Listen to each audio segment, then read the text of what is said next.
Jaganmohan Reddy and కోకి ప్రముఖ నటుడు మాజీ వైసీపీ నాయకుడు పోసాని కృష్ణమురళి ఊహించినటువంటి భారీ షాక్ ఇచ్చేశాడు. దిమ్మ తిరిగి బొమ్మ కనిపించే విధంగా అతను న్యాయమూర్తి ముందు ఏకంగా అప్రూవర్గా మారిపోయి తాను మాట్లాడింది నిజమేనంటూ ఒప్పేసుకున్నాడు. ఈ దెబ్బతో జగన్మోహన్ రెడ్డి తల ఎక్కడ పెట్టుకోవాలో అర్థం కాలేదు. అసలు ఇంతకీ ఏం జరిగిందనేది ఈ వీడియోలో వివరించబోయే ముందుగా ఇప్పటి వరకు మన ఛానల్ సబ్స్క్రైబ్ చేయని వాళ్ళు ఖచ్చితంగా సబ్స్క్రైబ్ చేయండి. ఇక విషయానికి వస్తే పోసాని కృష్ణమురళి వైఎస్ఆర్ కాంగ్రెస్ పార్టీ అధికారంలో ఉన్నప్పుడు అధికార మతంతో అహంకారంతో కండ కావరంతో కూర్చున్నటువంటి కోతలు రాష్ట్ర ప్రజలందరికీ తెలుసు. మళ్ళీ మళ్ళీ చూపించాలంటే కూడా పూర్తి భాగవతం.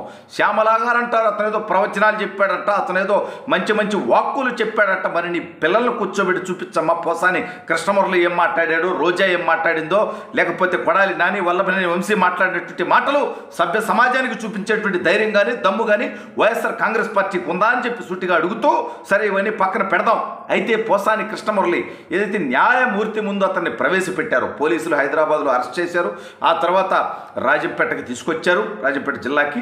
ఆ తర్వాత అతన్ని రైల్వే కోడూరు న్యాయమూర్తి ముందు ప్రవేశపెట్టినప్పుడు న్యాయమూర్తి ముందు పోసాని కృష్ణమురళి తాను చేసింది ఒప్పేసుకోవడంతో వైఎస్ఆర్ కాంగ్రెస్ పార్టీకి నోట మాట రానటువంటి పరిస్థితి ఏర్పడిపోయింది.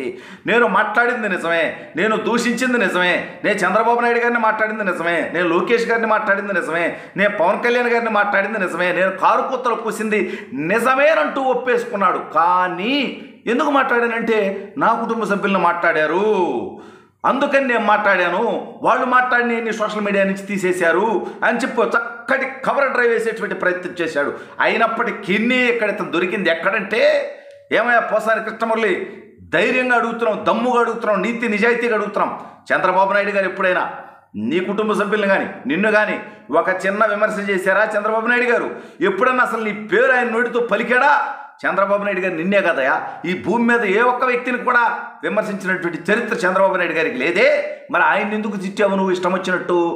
లోకేష్ గారు అన్నాడు అంటావు. లోకేష్ గారు నీ కుటుంబ సభ్యులను ఎప్పుడన్నా మాట్లాడా? నీ కుటుంబ సభ్యులనే కాదు, ప్రపంచంలో ఏ ఒక్క ఎవరి కుటుంబ సభ్యులైనా సరే లోకేష్ గారు ఒక్క మాట మాట్లాడినట్టుగా నువ్వు చూపించి నీకు దమ్ముంటే ధైర్యం ఉంటే. పవన్ కళ్యాణ్ గారు మాట్లాడారంటావు, పవన్ కళ్యాణ్ గారు నీ కుటుంబ సభ్యులను మాట్లాడినటువంటిది నువ్వు చూపించి నీకు దమ్ముంటే సిగ్గు ఎక్కువ లేకుండా. అంటే జగన్మోహన్ రెడ్డికి అండుకోకి ఊహించినటువంటి షాక్ ఏంటంటే పోసాని కృష్ణమురళి నాకు రాజకీయాలకు సంబంధం లేదు, నేను రాజకీయాల నుంచి విరమించుకుంటున్నా అని చెప్పడం జరిగింది. అయితే నిన్న ఈ పొన్నవాడు సుధాకర్ రెడ్డి అని ఉంటాడు, పనిమాలినటువంటి వ్యక్తిత్వం, పెద్ద లాగర్లాగా ఆడిపోయి వాళ్ళనే ఇరికెత్తుంటాడు. ఇక్కడ చట్టం కాదు మనం మాట్లాడుకోవాల్సింది, వాళ్ళు మాట్లాడారు కాబట్టి వీళ్ళు మాట్లాడారు అంటాడు ఇతను. అంటే ఇతనే ఒప్పేసుకో, ఇతనే ఎదవలను చేస్తాడు. అందుకే మీకు అర్థం కావట్లే పోసాని కృష్ణమురళియే కాదు, వల్లభనేని వంశీ కానీ, అంతకుముందు నందిగం సురేష్ కానీ, అంతకుముందు పిన్నెల రామకృష్ణారెడ్డి కానీ ఎవరి విషయంలో కూడా రిమాండ్ రిజెక్ట్ అవ్వలేదు, బెయిల్స్ రాలేదు. ఎందుకు రాలేదు అంటే ఈ యొక్క పొన్నవాడు సుధాకర్ రెడ్డి అనేటువంటి వ్యక్తి దగ్గర మ్యాటరు ఇల్లే కేవలం జగన్మోహన్ రెడ్డి తనకున్నటువంటి ఒక రకమైనటువంటి మానసిక జాడ్యం ఏదైతే కులగజ్య మత పిచ్చుంటుందో అందులో భాగంగా కొంతమందికి పదవులు ఇచ్చుకుంటారు తప్ప వాళ్ళ దగ్గర మ్యాటరు ఇల్లే విషయం ఉండదు. ఆ కోర్టులో కూడా వాదించేటువంటి స్థితి గతి పరిస్థితి ఏమి ఉండదు వీళ్ళకి. అందుకనే ఆ కోర్టుల్లో కూడా ఏమి వ్యవహారం ముందుకెళ్ళదు. ఆ ఫ్రస్ట్రేషన్లో బయటకు వచ్చి మళ్ళీ కారుకూతులు కూసేస్తుంటారు. చట్టం పైన అవగాహన ఉండదు, న్యాయస్థానాలంటే న్యాయ వ్యవస్థ అంటే గౌరవం ఉండదు వీళ్ళకి. సరే ఇవన్నీ పక్కన పెడదాం ఇప్పుడు కాసేపు. అయితే పోసాని కృష్ణమురళి నేను మాట్లాడింది నిజమే, ఆ మాటలని నావే అంటే కొంతమంది నాకు తెలియదు, నేను ఎప్పుడు మాట్లాడానో గుర్తులేదు, మార్పింగ్లు చేసేటట్టు చెప్పకుండా మాట్లాడింది నిజమే, కానీ నా కుటుంబ సభ్యులను అన్నారు, అందుకని నేను మాట్లాడాను, వాళ్ళు మాట్లాడినవన్నీ తీసేశారు. నువ్వు దాచుకొని ఉండొచ్చుగా. ఎక్కడ మాట్లాడారు, ఎప్పుడు మాట్లాడారు, ఎవరు మాట్లాడారు చెప్పు. కనీసం వాళ్ళు మాట్లాడారు అంటాం కాదు కదా. నువ్వు పవన్ కళ్యాణ్ గారి పిల్లల్ని, పవన్ కళ్యాణ్ గారి భార్యని, పవన్ కళ్యాణ్ గారి తల్లిని కూడా ఇష్టం వచ్చినట్టు మాట్లాడిస్తావు. లోకేష్ గారిని ఏం మాట్లాడుతావు? చంద్రబాబు నాయుడు గారు అరెస్ట్ అయ్యి జైల్లో ఉంటే, రాజమండ్రి జైల్లో జ్యుడిషియల్ రిమాండ్లో ఉంటే భువనేశ్వర్ గారిని ఉద్దేశించి నువ్వేం మాట్లాడతావు? నువ్వు చంద్రబాబు నాయుడు గారు వయసు ఎంత? నువ్వు కూయాల్సినటువంటి కొత్తలేనా ఇవి?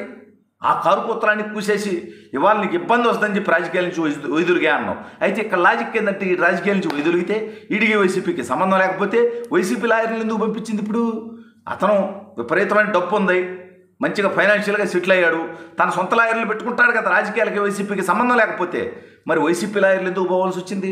వైసీపీ లాయర్ల హెల్ప్ ఎందుకు తీసుకుంటున్నాడు? రాజకీయాలకు సంబంధం లేనటువంటి వ్యక్తి అయితే. అంటే అది కూడా నేను రాజకీయాలు వదిలేసాను అనేది కూడా ఆంపక్కే అనమాట. రాజకీయాలు వదిలేశాను అనేది కూడా ఈ కేసులకి వీటికి భయపడే అనమాట. అంటే జగన్మోహన్ రెడ్డి అనేటువంటి వ్యక్తి అంటే మీకు నమ్మకం లేదనమాట. జగన్మోహన్ రెడ్డి మిమ్మల్ని కాపాడగలడు అనేటువంటి ధైర్యం మీకు లేదనమాట. భవిష్యత్తులో వైఎస్ఆర్ కాంగ్రెస్ పార్టీ అధికారంలోకి వస్తుందనేటువంటి ఆశ మీకు లేదనమాట. అంటే ఈ రకంగా ఇప్పుడు పోసాని కృష్ణమురళి అసలు కేసుకు ముందే వైఎస్ఆర్ కాంగ్రెస్ పార్టీని ఎరిపప్పం చేశాడు, జగన్మోహన్ రెడ్డిని కొండెరిపప్పం చేశాడు. ఇవన్నీ పక్కన పెడితే న్యాయమూర్తి గారి దగ్గరకు వచ్చిన తర్వాత అవన్నీ నేనే మాట్లాడేశాను, నా మాటలే అని చెప్పి స్వయంగా తాను అప్రూవర్గా మారడం ద్వారా వైఎస్ఆర్ కాంగ్రెస్ పార్టీకి, జగన్కి మరో షాక్ ఇచ్చాడు.